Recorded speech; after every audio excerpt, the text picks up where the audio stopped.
నమస్కారం. నా TV news వార్తలకు స్వాగతం. ముందుగా వార్తల్లోని ముఖ్యాంశాలు. బీఆర్ఎస్ బీజేపీ బొమ్మ బొరుసుల్లా ఒకటేనని సీఎం రేవంత్ వ్యాఖ్య. కాంగ్రెస్ ను ఓడించేందుకు రెండు పార్టీలు కుట్ర చేస్తున్నాయన్న ఆరోపణ. దాడులకు దెబ్బకు దెబ్బ తగిలిస్తామని సీఎం హెచ్చరిక. ప్రజల మద్దతుతో కాంగ్రెస్ విజయం ఖాయమని ధీమా. ఈ నెల 14-15న పాకాల బీచ్ ఫెస్టివల్ ఘనంగా నిర్వహణ. హెలికాప్టర్ బోట్, పారా రైడింగ్లతో పర్యాటక ఆకర్షణ. బీచ్ వాలీబాల్, కబడ్డీ సాంస్కృతిక కార్యక్రమాల ఏర్పాటు. బీచ్ ఫెస్టివల్ తో పర్యాటక అభివృద్ధికి ఊతమన్న మంత్రి. ఓటుకు నోటు ఆధారాలు నాశనం కోసమే అగ్ని ప్రమాదమన్న కేటీఆర్. సీఎం రేవంత్ పై తీవ్ర ఆరోపణలతో కేటీఆర్ సంచలన వ్యాఖ్యలు. మున్సిపల్ ఎన్నికల వేళ పన్నాగం జరిగిందన్న అనుమానం. ల్యాబ్ ఘటనపై నిష్పక్షపాత విచారణ కోరిన కేటీఆర్. ఎమ్మెల్యే ఆరవ శ్రీధర్ వ్యవహారంలో వీణా మరో వీడియో విడుదల. డిప్యూటీ సీఎం పవన్ కళ్యాణ్ ను కలవాలన్న వీణా విజ్ఞప్తి. తప్పు తనదైతే శిక్షకు సిద్ధమని వీడియోలో స్పష్టం. మహిళా భద్రత, న్యాయం అంశాలపై ప్రభుత్వ స్పందన డిమాండ్. నూజివీడు ఐఐటీలో చాగంటి కోటేశ్వరరావు సందర్శన. విద్యార్థులకు నైతిక విలువలపై చాగంటి సందేశం. బాలికల సంఖ్య ఎక్కువగా ఉండటం గర్వకారణమన్న వ్యాఖ్య. క్రమశిక్షణ విలువలతోనే ఉన్నత స్థాయికి చేరుతామని పిలుపు. ఫోరెన్సిక్ ల్యాబ్ అగ్ని ప్రమాదాన్ని సీఎం రేవంత్ రెడ్డితో అనుసంధానం చేస్తూ కేటీఆర్ చేస్తున్న వ్యాఖ్యలు పూర్తిగా నిరాధారణమైనవని ఎంపీ చామల కిరణ్ కుమార్ రెడ్డి అన్నారు. రాజకీయంగా ఎదుర్కోలేక మున్సిపల్ ఎన్నికల్లో ఓటమి భయంతో కేటీఆర్ విష ప్రచారానికి దిగారని మండిపడ్డారు. ఫోన్ ట్యాపింగ్ కేసులో కేటీఆర్ కుటుంబమే విచారణను ఎదుర్కొంటోందని గుర్తు చేశారు. ఫోరెన్సిక్ ల్యాబ్ అగ్ని ప్రమాదం వెనక నిజంగా ఎవరి హస్తముందో సమగ్ర విచారణ జరగాలని డిమాండ్ చేశారు. నిర్ధారణ లేని ఆరోపణలతో ప్రజలను తప్పుదోవ పట్టించాలనే ప్రయత్నం బీఆర్ఎస్ చేస్తోందని విమర్శించారు. కాంగ్రెస్ ప్రభుత్వం పారదర్శకంగా వ్యవహరిస్తోందని, నిజాలు బయటకు వస్తాయని ధీమా వ్యక్తం చేశారు. ఏ స్థాయికి దిగజారిన కేటీఆర్ నిన్న ఏదో అగ్ని ప్రమాదము ఫోరెన్సిక్ ల్యాబ్ లో జరిగితే రేవంత్ రెడ్డి గారి ఓటుకు నోటు కేసుకు ముడిపెట్టి మున్సిపల్ ఎన్నికల సమయంలో తెలంగాణ ప్రజలను పక్కదో పట్టించి మిమ్మల్ని మీరు చేసిన దరిద్ర పాలన మర్చిపోయి మీరు చెప్పే మాటలలో ప్రజలు పడిపోయి రేవంత్ రెడ్డి గారి మీద విష ప్రచారం చెల్లి మీకు ఓట్లు వస్తాయనుకోవడము ఎంత మూర్ఖత్వం ఇది. ఏం మాట్లాడుతున్నావో పొద్దున్న లేస్తే నిద్ర పట్టక ఇప్పుడు మున్సిపల్ ఎన్నికలలో కూడా ఈ చింతపండు ఇద్దని తెలిసిపోయి ఏదో అబాండాలు వేయాలని ఫోరెన్సిక్ ల్యాబ్ లో ఒకవేళ ఏదన్నా జరిగితే మీ టేపులు మీరు మాట్లాడిన మీ ఫోన్ ట్యాపింగ్ కు సంబంధించినవి అవన్నీ కూడా ఎవిడెన్స్ ఉంటాయి. అలా ఇలా నాకేం డౌట్ వస్తుంది తెలుసా, నీ అంతా నువ్వు ముందే వచ్చి రేవంత్ రెడ్డి మీద అభియోగాలు వేసినావు అంటే అసలు నీకేమన్నా అస్తం ఉందా? ఎందుకంటే మన చరిత్ర మొన్ననే మీరు అధికారంలో పోతున్నారని తెలిసి December 4వ తారీఖు నాడు ఎప్పుడైతే కౌంటింగ్ జరిగి కౌంటింగ్ లో మనం ఓడిపోతున్నామని తెలిసిన నిమిషంలో స్పెషల్ ఇన్వెస్టిగేషన్ బ్రాంచ్ ల సీసీ కెమెరాలు బంద్ చేసి మొత్తం పలగొట్టి ఆ ఇజ్రాయెల్ నుంచి తెచ్చిన పరికరాలన్నీ పలగొట్టి పెగాసిస్ పరికరాలు మీరు ఫోన్ ట్యాపింగ్ చేసినాయి. డాక్యుమెంట్లన్నీ ఎవిడెన్స్ లేకుండా కాల్ చేసి మిగిలినని తీసుకొని మూసినదిలో పడేసిన చరిత్ర నీది. ఇవాళ ఏమైనా జరిగితే ఈ ఫోరెన్సిక్ ల్యాబ్ లో కనుక ఏదన్నా కుట్ర ఉంటే ఆ కుట్ర మీ తరపు నుంచే ఉండాలి. ఎందుకంటే మీ మీద ఎంక్వైరీ జరుగుతుంది కాబట్టి ఏం మాట్లాడుతున్నావు? ముఖ్యమంత్రి రేవంత్ రెడ్డి గారికి ఫోరెన్సిక్ ల్యాబ్ లో మిమ్మల్ని ఎండగట్టనికే ఫోరెన్సిక్ ల్యాబ్ కు పంపించినటువంటి ఎవిడెన్స్లే ఉంటాయి అలా. కాబట్టి తెలంగాణ ప్రజల్ని 24 గంటలు నువ్వు మీ బావ ఇద్దరు కలిసి పొద్దునోడు మధ్యాహ్నమోడు రాత్రోడు వీలైతే ప్రెస్ మీటు లేదంటే ట్విట్టరు లేదంటే చిట్ చాట్లు పెట్టి పనికిరాని మాటలు మాట్లాడితే మీకు ఎట్టి పరిస్థితిలో ఓట్లు వేయరు. తెలంగాణ, మహారాష్ట్ర మధ్య జల వివాదాలు కేసీఆర్ చొరవ వల్లే పరిష్కారమయ్యాయని మహారాష్ట్ర సీఎం దేవేంద్ర ఫడ్నవీస్ వెల్లడించారు. 2015లో కేసీఆర్ తనను కలిసి నీటి వివాదాలను స్నేహపూర్వకంగా పరిష్కరించుకుందామని కోరారని తెలిపారు. అంతకుముందు 25 ఏళ్లుగా ఉమ్మడి ఆంధ్రప్రదేశ్కు, మహారాష్ట్రకు మధ్య నీటి సమస్యలు కొనసాగేవని గుర్తు చేశారు. తెలంగాణ రాష్ట్రం ఏర్పడిన తర్వాత కేసీఆర్ చరిత్రలో తొలిసారి ఎలాంటి గొడవలు లేకుండా ఇరు రాష్ట్రాల మధ్య నీటి ఒప్పందాలు కుదుర్చుకున్నారని ప్రశంసించారు. పరస్పర సహకారంతో జల సమస్యలకు పరిష్కారం కనుగొనడం దేశానికే ఆదర్శంగా నిలిచిందన్నారు. రాష్ట్రాల మధ్య సఖ్యతకు ఇది మంచి ఉదాహరణగా నిలిచిందని ఫడ్నవీస్ పేర్కొన్నారు. मैं महाराष्ट्र का मुख्यमंत्री था 2015 में तेलंगाना के मुख्यमंत्री चंद्रशेखर राव साहब मेरे पास आए और उन्होंने मुझे निवेदन किया कि हमको गोदावरी का पानी दीजिए, गोदावरी का पानी मिलेगा तो हमारा तेलंगाना सुजलाम सुफलाम होगा।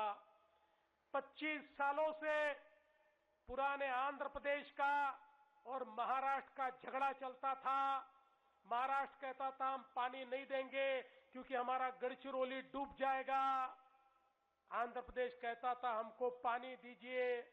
लगातार ये झगड़ा 20-25 साल तक चलता रहा, लेकिन पानी नहीं मिला।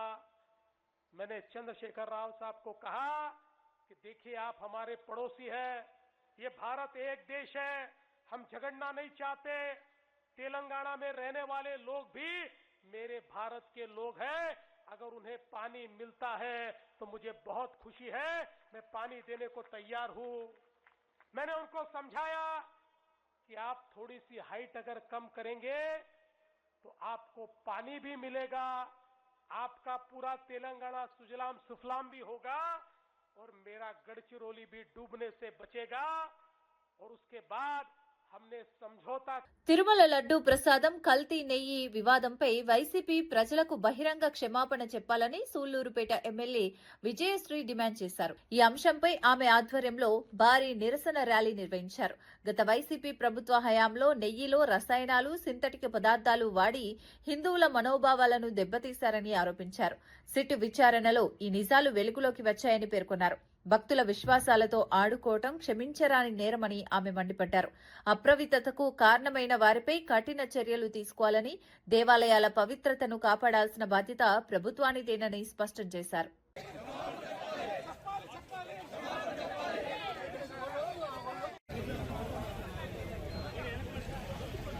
ఎందుకంటే వేల కోట్లు వాళ్ళ నాన్నగారు సీఎం గా ఉన్నప్పుడు వేల కోట్లు దోచేసిన మనిషికి 250 కోట్లు ఎక్కువని నేను అనుకోవట్లేదు. కానీ హిందువుల మనోభావాల్ని దెబ్బతీసే విషయంలో వీళ్ళు ఎంత క్రూరంగా అన్యాయంగా ఆలోచించారో మీరందరూ కూడా చూడాలి. మన ఇళ్లలో మనం ఏదైనా పూజ చేసుకునేటప్పుడు, ప్రసాదం చేసుకునేటప్పుడు ఎంత పవిత్రంగా స్నానాలు చేసి మంచి ఏవైతే గిన్నెలు ఉన్నాయో అవి వాడుకుంటూ, లేదా మంచి నెయ్యిని తెస్తూ మంచి పాలని ఫ్రెష్ గా బయట నుంచి తెచ్చుకొని మనం ప్రసాదాలు ప్రిపేర్ చేసుకుంటాం. కానీ ఒక చిన్న ఇంట్లో ఒక పూజ చేసుకునేటప్పుడు మనం అన్ని జాగ్రత్తలు తీసుకునేటప్పుడు కలియుగ దైవమైన వెంకటేశ్వర స్వామి గుడిలో ప్రసాదాన్ని అందరూ కూడా ఒక లడ్డును ఎంత పవిత్రంగా చూస్తారో, ఎక్కడున్నా సరే, రాష్ట్రంలో కాదు దేశంలో ఎక్కడున్నా సరే ఆ లడ్డు పవిత్రత ఎక్కడికి పోకుండా అంత పవిత్రంగా చూసే లడ్డులో ఈ రోజు కల్తీ జరిగింది. పోనీ కల్తీ జరిగిందనే అనుకుందాం. నేను జగన్మోహన్ రెడ్డి కల్తీ చేశాడని నేను అనట్లేదు. కానీ వైసీపీ ప్రభుత్వంలో ఈ అన్యాయం జరిగింది, తప్పు జరిగింది. అప్పుడు అధినాయకుడు బయటకు వచ్చి మేము చేసింది తప్పు, క్షమించండి అని దేవుడి దగ్గర అడగడానికి వాళ్ళకి ఎందుకు అంత ఫోరెన్సిక్ ల్యాబ్ అగ్ని ప్రమాదంపై బీఆర్ఎస్ వర్కింగ్ ప్రెసిడెంట్ కేటీఆర్ తీవ్ర ఆరోపణలు చేశారు. ఓటుకు నేటు కేసు ఆధారాలను నాశనం చేసేందుకే సీఎం రేవంత్ రెడ్డి ఈ అగ్ని ప్రమాదాన్ని చేయించారని ప్రజలు అనుకుంటున్నారని వ్యాఖ్యానించారు. అల్లు అర్జున్ జులై సినిమాలో బ్రహ్మానందం దొంగతనం చేసిన వెంటనే పట్టుబడినట్లే రేవంత్ రెడ్డి కూడా దొరుకుతారని ఎద్దేవా చేశారు. ఒక నేరస్తుడే సీఎం హోంమంత్రిగా ఉన్నాడని ఆరోపించారు. మున్సిపల్ ఎన్నికల బిజీలో అందరూ ఉన్న సమయంలో ఈ పన్నాగం పన్నారని అనుమానం వ్యక్తం చేశారు. ఈ అంశంపై నిష్పక్షపాత విచారణ జరగాలని డిమాండ్ చేశారు. రాష్ట్రంలో నిన్న ఫోరెన్సిక్ ల్యాబ్ ఏదైతే తగలబడ్డది అని వార్త వచ్చిందో, ఇవాళ రాష్ట్రంలోని ప్రతి ఒక్కరు అనుకుంటా ఉన్నారు ఖచ్చితంగా ఆ రోజు ఓటుకు నోటు దొంగతనంలో తాను అడ్డంగా దొరికిపోయిన కేసు ఏదైతే ఉందో ఆ కేసులోని ఆధారాలన్నీ భద్రపరచబడ్డ ఫోరెన్సిక్ ల్యాబొరేటరీని రేవంత్ రెడ్డే తగలబెట్టించిండు అని రాష్ట్రంలోని ప్రతి ఒక్కరూ ఇవాళ భావిస్తూ ఉన్నారు. ఎందుకంటే ఒక నేరస్తుడే ఇవాళ ముఖ్యమంత్రి అయినాడు. మరి ఆ నేరస్తుడు సహజంగా ఆయననే హోంమంత్రి. ఆ హోంమంత్రి కిందనే ఉండేది పోలీసు వాళ్ళు. ఈ ఫోరెన్సిక్ ల్యాబ్ ఇవన్నీ కూడా ఆయన కిందకే వస్తాయి. అందుకే ఏం చేసిండు, మరి తానే స్వయంగా కుట్రబన్ని మనందరం మున్సిపల్ ఎన్నికల్లో బిజీగా ఉన్నప్పుడు మరి అక్కడ ఇవాళ ఈ కుట్రకు పాల్పడి మొత్తానికి ఆధారాలన్నీ లేకుండా శాశ్వతంగా ఈ కేసులోంచి బయటపడేందుకు ఒక పన్నాగం పనినట్టుగా మేమందరం కూడా అనుమానిస్తూ ఉన్నాం. నిన్న జరిగింది ప్రమాదం కాదు, నిన్న జరిగింది అగ్ని ప్రమాదం కానే కాదు, అనుకోకుండా జరిగింది అంతకంటే కాదు, ప్రకృతి వైపరీత్యం కాదు. ఆ మధ్యకాలంలో అల్లు అర్జున్ గారిది ఒక సినిమా వచ్చింది, జులాయి అని. ఆ సినిమాలో బ్రహ్మానందం గారు ఉంటారు, ఆయన దొంగ పాత్ర. అందులో ఆయనకు ఒక డైలాగ్ ఉంటుంది, ఏమంటే బ్రహ్మానందం గారు అలా దొంగతనం చేస్తాడు కానీ 10 నిమిషాలనే దొరికిపోతాడు. రేవంత్ రెడ్డి కూడా అంతే, ఈయన కూడా దొంగనే కానీ 10 నిమిషాల్లో దొరికిపోతాడు. జనగణనతో పాటు కులగణన కూడా చేపట్టాలని కమ్యూనిస్టులు డిమాండ్ చేశారు. కడపలో నిర్వహించిన సమావేశంలో ఈ అంశాన్ని స్పష్టం చేశారు. అణగారిన వర్గాలకు నిజమైన న్యాయం జరగాలంటే కులగణన తప్పనిసరి అని అభిప్రాయపడ్డారు. రాజకీయాల్లో అన్ని కులాలకు సముచిత ప్రాతినిధ్యం ఉన్నప్పుడే సామాజిక సమానత్వం సాధ్యమన్నారు. మతోన్మాదం, కులోన్మాదానికి కమ్యూనిస్టులు వ్యతిరేకమని స్పష్టం చేశారు. ఎన్నికల హామీలను అమలు చేయకుండా రాజకీయ పార్టీలు ప్రజలను మాయమాటలతో మోసం చేస్తున్నాయని విమర్శించారు. ప్రజాస్వామ్య స్ఫూర్తిని కాపాడేందుకు ప్రజలంతా చైతన్యవంతులుగా నిలవాలని పిలుపునిచ్చారు. అదేవిధంగా తెలంగాణ, కర్ణాటక, తమిళనాడు లాగా ఆంధ్రప్రదేశ్లో కూడా బీసీ జనాభా ప్రాతిపదికపైన రానున్నటువంటి ఎన్నికలు జరపాలని డిమాండ్ చేస్తూ భారత కమ్యూనిస్ట్ పార్టీ సిపిఐ నేతృత్వంలో పెద్ద ఎత్తున జనగణనలో కులగణన చేపట్టాలని మేము డిమాండ్ చేస్తూ ఉన్నాం. ఇది కేవలం ఒక ఆంధ్రప్రదేశ్ వరకే కాదు, భారత రాజ్యాంగం గుర్తించినటువంటి అన్ని హక్కులను కూడా సమాన ప్రాతిపదిక పైన వారి జనాభాను బట్టి ఇవ్వాలనేటువంటిది భారత కమ్యూనిస్ట్ పార్టీ ఇటీవల చండీగఢ్లో జరిగినటువంటి సిపిఐ జాతీయ మహాసభల్లో మేమింత మాకెంత అనేటువంటి నినాదాన్ని అన్ని స్థాయిల్లో కూడా తీసుకొని పోవాలనేటువంటిది మా ప్రధానమైనటువంటి లక్ష్యంగా ఈరోజు ఇలాంటి కార్యక్రమానికి మేము శ్రీకారం చుట్టడం జరిగింది. కమ్యూనిస్టులు కులానికి వ్యతిరేకం, కమ్యూనిస్టులు మతానికి వ్యతిరేకం, కానీ కమ్యూనిస్టులు కుల ఉన్మాదానికి వ్యతిరేకం, మత ఉన్మాదానికి వ్యతిరేకం. కానీ రాజ్యాంగంలో పొందుపరిచి భారత రాజ్యాంగం ప్రకారము పార్లమెంటరీ ప్రజాస్వామ్యాన్ని నమ్మిన తర్వాత దానికి అనుగుణమైనటువంటి రాజకీయ అధికారం ఇవ్వాలన్నటువంటి డిమాండు సరైనటువంటిది అని చెప్పేసి కమ్యూనిస్ట్ పార్టీ సిపిఐ దేశవ్యాప్తంగా భావించింది. అందుకని చెప్పేసి ఈరోజు ఈ కార్యక్రమానికి మేము శ్రీకారం చుట్టాం. మరి ముఖ్యంగా చంద్రబాబు నాయుడు గారు ఈరోజు చాలా మాటలు చెప్తా ఉన్నారు. కూటమి ప్రభుత్వం చాలా మాటలు చెప్తుంది. పాలక వర్గాలు అన్నీ కూడా గట్టిగా వాగ్దానం చేయాలి. నిన్న తెలంగాణలో అన్ని రాజకీయ పార్టీలు ఇంక్లూడింగ్ బీజేపీతో సహా అందరూ కూడా రిజర్వేషన్ 42% కావాలని చెప్పి డిమాండ్ చేశారు. మరి అడ్డు ఎవరు వస్తున్నారు అని చెప్పి, మరి 42% ఎందుకు ఇంప్లిమెంట్ చేయడం లేదని చెప్పి మేము అడుగుతా ఉన్నాం. కానీ ఇక్కడ పోరాటంలో, ఆరాటంలో బీజేపీ పాల్గొంటుంది, మంత్రం చేస్తుంది, మాయ చేస్తుంది, మోసం చేస్తుంది. ఢిల్లీలో మాత్రం ఈ చట్టాన్ని ఇంప్లిమెంట్ కాకుండా అడ్డుకుంటా ఉంది. కాబట్టి మేము ఈ సందర్భంగా బీఆర్ఎస్, బీజేపీ రెండు వేర్వేరు పార్టీలు కావని, అవి బొమ్మ బొరుసుల్లా ఒకటేనని సీఎం రేవంత్ రెడ్డి తీవ్ర వ్యాఖ్యలు చేశారు. మున్సిపల్ ఎన్నికల్లో కాంగ్రెస్ ను ఓడించాలనే లక్ష్యంతో రెండు పార్టీలు కలిసి కుట్ర చేస్తున్నాయని ఆరోపించారు.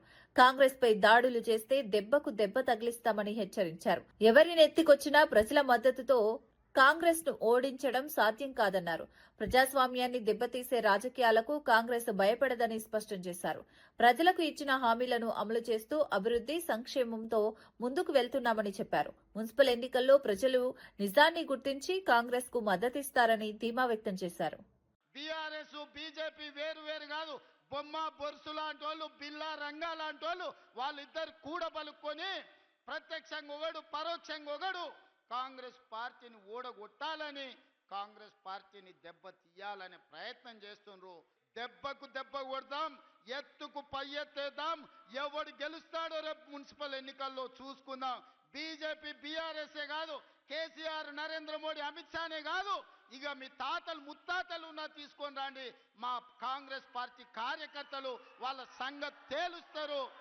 బీఆర్ఎస్ నాయకులు ఇంకా అబద్దాలు ప్రచారం చేస్తూ మున్సిపల్ ఎన్నికల్లో లబ్ధి పొందాలని చూస్తున్నారని భూపాలపల్లి ఎమ్మెల్యే గండ్ర సత్యనారాయణ విమర్శించారు. అసెంబ్లీ, పార్లమెంటు ఎన్నికలతో పాటు ఉప ఎన్నికలోనూ ప్రజలు బీఆర్ఎస్ కు బుద్ధి చెప్పారని గుర్తు చేశారు.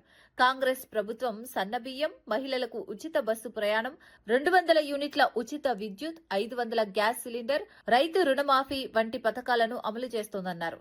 ప్రజాప్రభుత్వం ప్రజల జీవితాల్లో మార్పు తీసుకొస్తుందని తెలిపారు. మున్సిపల్ ఎన్నికల్లోనూ కాంగ్రెస్ కు ఓటు వేసి బీఆర్ఎస్ కు మరోసారి బుద్ధి చెప్పాలని ప్రజలను కోరారు. భూపాలపల్లి మున్సిపాలిటీ ఈ జయశంకర్ జిల్లా, ఈ జిల్లా ఉండాలంటే బీఆర్ఎస్ కు ఓటేయాలంట. అంటే అబద్ధాలాడి 10 సంవత్సరాలు బతికిండ్రు, ఇంకా కూడా బతకాలని చూస్తున్నారు. ఈ మున్సిపల్ ఎన్నికల్లో మీకు శాసనసభ ఎన్నికల్లో బుద్ధి చెప్పారు, లోకసభ ఎన్నికల్లో గుండు సున్న చూపెట్టారు.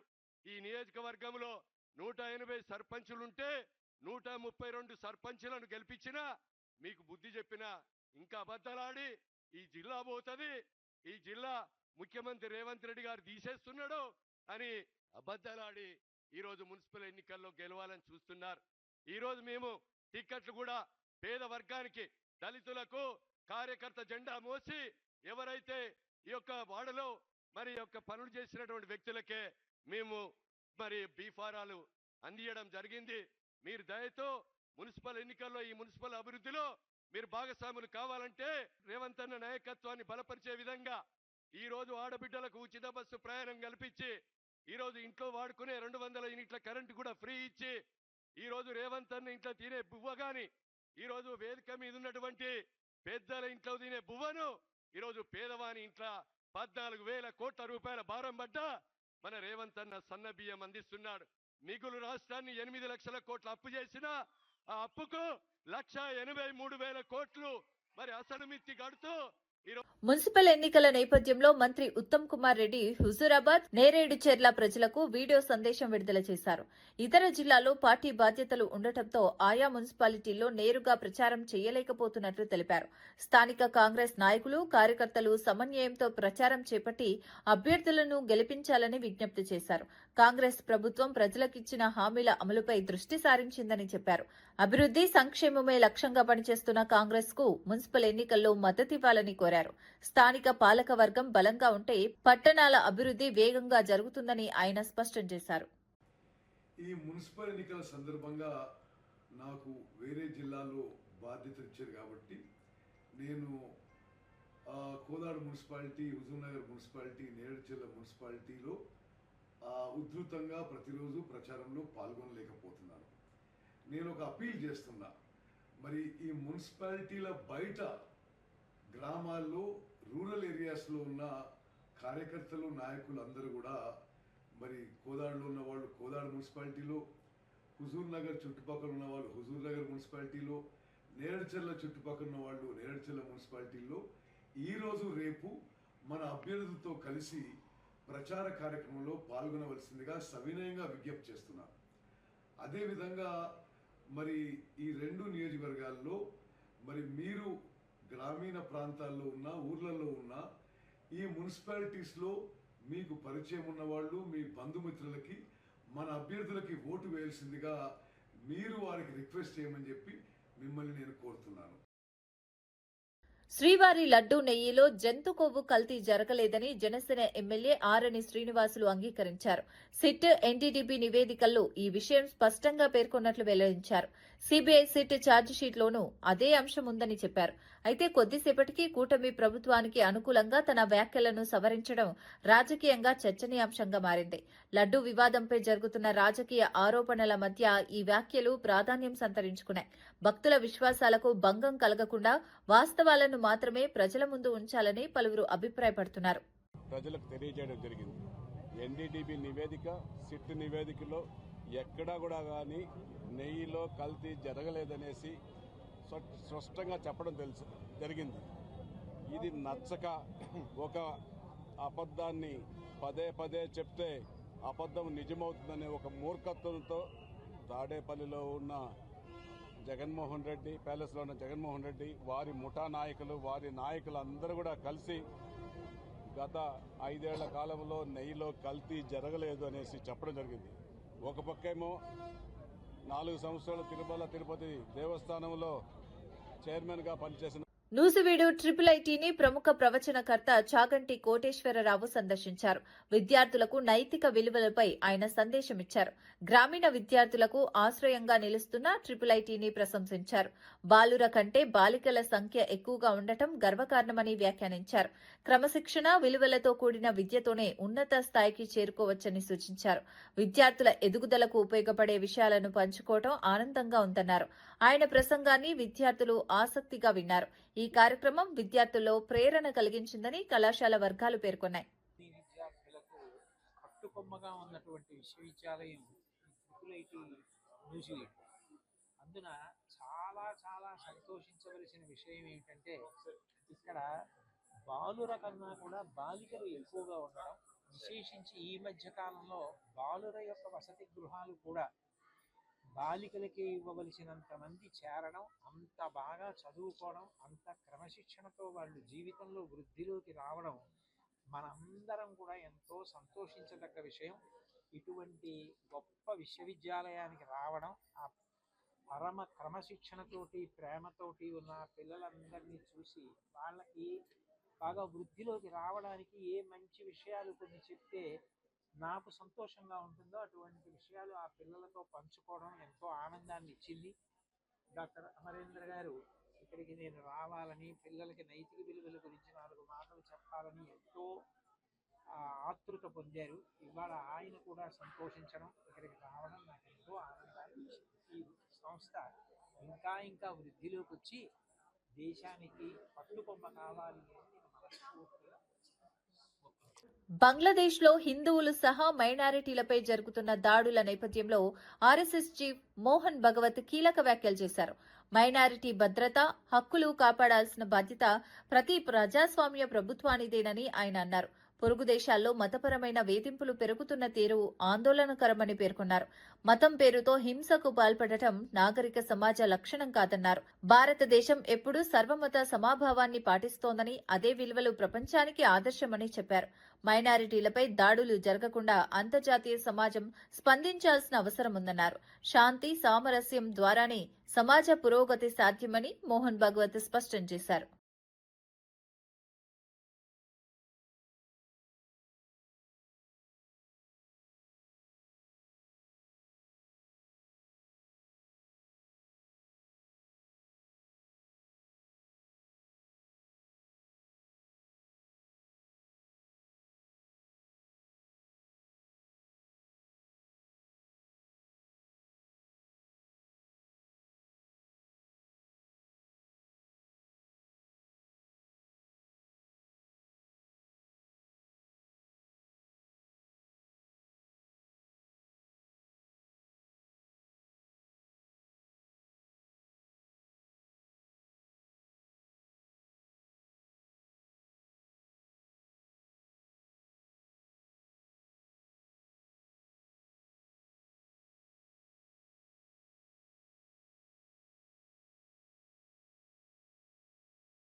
గత 10 ఏళ్ల పాలనలో రాష్ట్రాన్ని అధోగతి పాలు చేసిన పరిస్థితుల నుంచి కోలుకునే క్రమంలోనే హామీల అమలు కొంత ఆలస్యం అవుతోందని మంత్రి సీతక్క అన్నారు.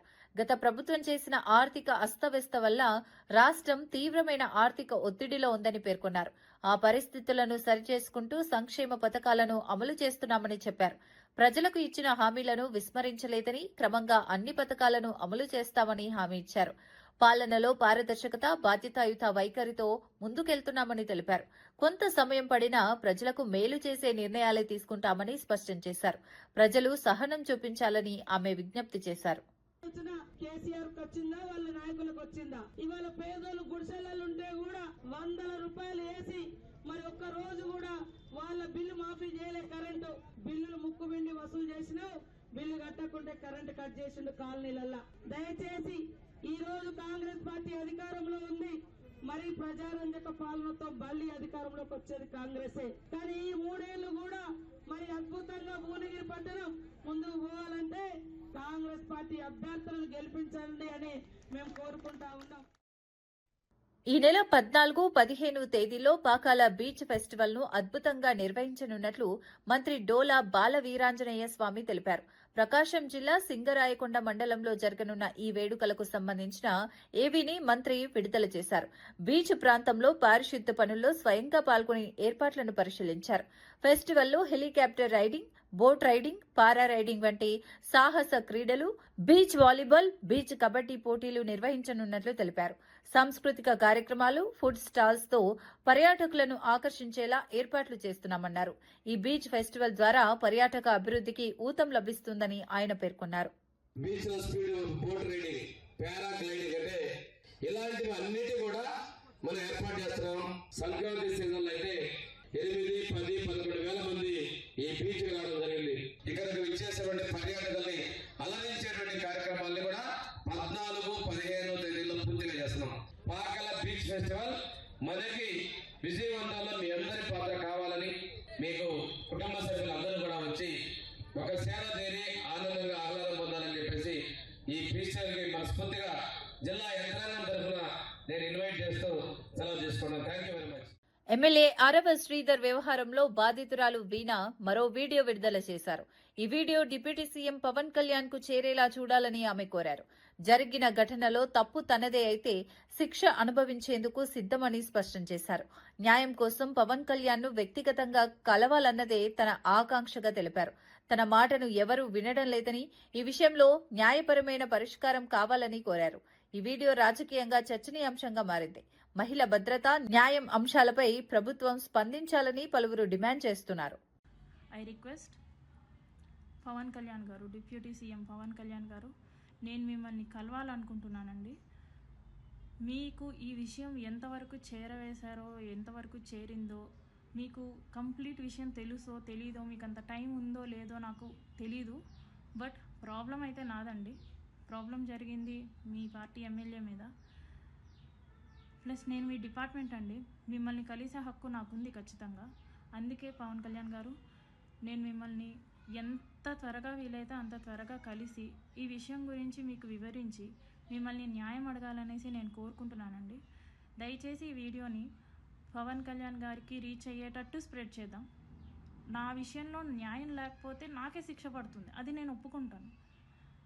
ఒకవేళ నా విషయంలో తప్పు నాదే అయితే నేను శిక్ష వేయించుకోవడానికి రెడీగానే ఉన్నాను. కానీ పక్క వాళ్ళ దగ్గర నుంచి ఈ నాగేంద్ర ఇలాంటి సోసో క్యాండిడేట్స్ ఉన్నారు కదా, వాళ్ళ నుంచి మాటలు పడాల్సిన అవసరం అయితే నాకు లేదు పవన్ కళ్యాణ్ గారు. అందుకే నేను మిమ్మల్నే కలవాలనుకుంటున్నాను, మీకే విషయం చెప్దాం అనుకుంటున్నాను. ఒకవేళ నాది తప్ప అంటే నన్ను చంపేయండి, నేను చావడానికైనా సిద్ధంగా ఉన్నాను. కానీ నా తప్పు లేకుండా అండి నేను అస్సలు పోరాటాన్ని ఆపే పరిస్థితే లేదండి. నాకు జరిగిన అన్యాయానికి వేరే అమ్మాయి, ఏ అమ్మాయికి ఇలా జరగకూడదు. నా తప్పులు ఉంటే నన్ను శిక్షించండి, చంపేయండి. కానీ నా తప్పు లేకపోతే మాత్రం పవన్ కళ్యాణ్ గారు దయచేసి అడుగుతున్నాను, నాకు న్యాయం చేయండి. నేను మిమ్మల్ని కలవాలనుకుంటున్నాను, నాకు ఒక్క ఛాన్స్ ఇప్పించండి. వార్తలు ముగించే ముందు ముఖ్యాంశాలు మరోసారి. బీఆర్ఎస్ బీజేపీ బొమ్మ బొరుసుల్లా ఒకటేనని సీఎం రేవంత్ వ్యాఖ్య. కాంగ్రెస్ ను ఓడించేందుకు రెండు పార్టీలు కుట్ర చేస్తున్నాయన్న ఆరోపణ. దాడులకు దెబ్బకు దెబ్బ తగిలిస్తామని సీఎం హెచ్చరిక. ప్రజల మద్దతుతో కాంగ్రెస్ విజయం ఖాయమని ధీమా. ఈ నెల 14, 15న పాకాల బీచ్ ఫెస్టివల్ ఘనంగా నిర్వహణ. హెలికాప్టర్ బోట్, పారా రైడింగ్లతో పర్యాటక ఆకర్షణ. బీచ్ వాలీబాల్, కబడ్డీ సాంస్కృతిక కార్యక్రమాల ఏర్పాటు. బీచ్ ఫెస్టివల్ తో పర్యాటక అభివృద్ధికి ఊతమన్న మంత్రి. ఓటుకు నోటు ఆధారాలు నాశనం కోసమే అగ్ని ప్రమాదమన్న కేటీఆర్. సీఎం రేవంత్ పై తీవ్ర ఆరోపణలతో కేటీఆర్ సంచలన వ్యాఖ్యలు. మున్సిపల్ ఎన్నికల వేళ పన్నాగం జరిగిందన్న అనుమానం. ల్యాబ్ ఘటనపై నిష్పక్షపాత విచారణ కోరిన కేటీఆర్. ఎమ్మెల్యే ఆరవ శ్రీధర్ వ్యవహారంలో వీణ మరో వీడియో విడుదల. డిప్యూటీ సీఎం పవన్ కళ్యాణ్ ను కలవాలన్న వీణ విజ్ఞప్తి. తప్పు తనదైతే శిక్షకు సిద్ధమని వీడియోలో స్పష్టం. మహిళా భద్రత, న్యాయం అంశాలపై ప్రభుత్వ స్పందన డిమాండ్. నూజివీడు IIITలో చాగంటి కోటేశ్వరరావు సందర్శన. విద్యార్థులకు నైతిక విలువలపై చాగంటి సందేశం. బాలికల సంఖ్య ఎక్కువగా ఉండటం గర్వకారణమన్న వ్యాఖ్య. క్రమశిక్షణ, విలువలతోనే ఉన్నత స్థాయికి చేరుతామని పిలుపు. ఇవి ఈనాటి వార్తా విశేషాలు. మరో బులెటిన్లో మళ్ళీ కలుద్దాం. నమస్కారం.